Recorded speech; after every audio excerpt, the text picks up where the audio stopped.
নির্বাচন থেকে সরে দাঁড়ানোর মতো কোনো বাস্তবতা তৈরি হয়নি।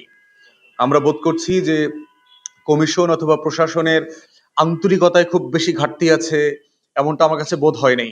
যেটা হয়েছে 25 বছর ধরে ভালো নির্বাচন না হওয়ার কারণে যেটা হয়েছে, ভালো নির্বাচন করতে সবাই ভুলে গেছে। প্রশাসন, আপনার নির্বাচন কমিশনে কোনো কর্মকর্তা নাই যে একটা ভালো নির্বাচন করেছে।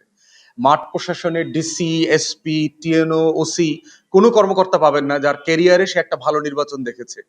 তাহলে যেটা হয়েছে যে কোনটা আসলে করা দরকার, আমরা যারা ঐতিহাসিকভাবে নির্বাচনের কথা মনে আছে, আপনাদের সবার সম্মানিত সাংবাদিক ভাইদেরও মনে থাকার কথা, কেয়ারটেকার গভর্নমেন্ট ক্ষমতায় নেবার পরে 24 ঘন্টার ভিতরই হচ্ছে অস্ত্র উদ্ধার অভিযান, ধরপাকড় চলতো।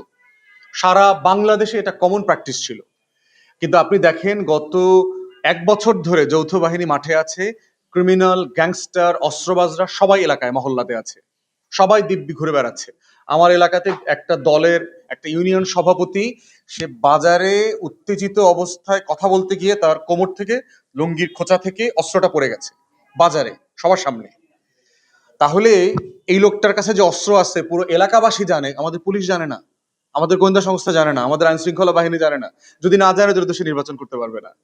কিন্তু আবার তারা কিছু ভালো কাজও করেছে। আমার বেশ কিছু এলাকাতে, দুর্গম এলাকাতে যৌথ বাহিনী আপনার অস্ত্র উদ্ধার করেছে, গোলাবারুদ উদ্ধার করেছে, বোমা উদ্ধার করেছে, রামদা উদ্ধার করেছে, এই অভিযানও চলছে। আবার দেখা গেছে একটা বাহিনী আন্তরিকভাবে অভিযানে গেছে, আর একটা বাহিনীর সদস্যরা ইনফরমেশন লিক করে দিয়েছে। লিক করে দেওয়ার পরে তারা অস্ত্র নিয়ে ওখান থেকে পালিয়ে গেছে।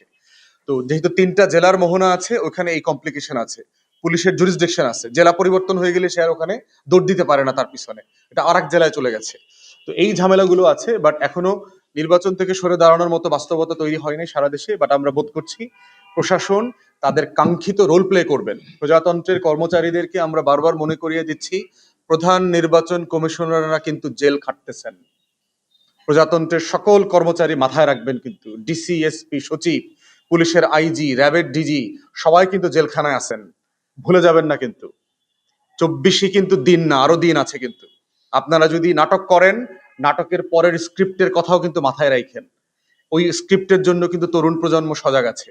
অথবা আপনারা ভালোই ভালোই কাঙ্ক্ষিত দায়িত্ব পালন করবেন সংবিধান মোতাবেক। আমরা কোনো অন্যায্য আচরণ আপনার কাছ থেকে চাই না, এতটুকুই। শুধু শুধু ন্যায্য আচরণটা করেন, সাংবিধানিক আচরণটা করেন কর্মচারী হিসাবে, যেটা আপনার কাছ থেকে আমরা আশা করতে পারি।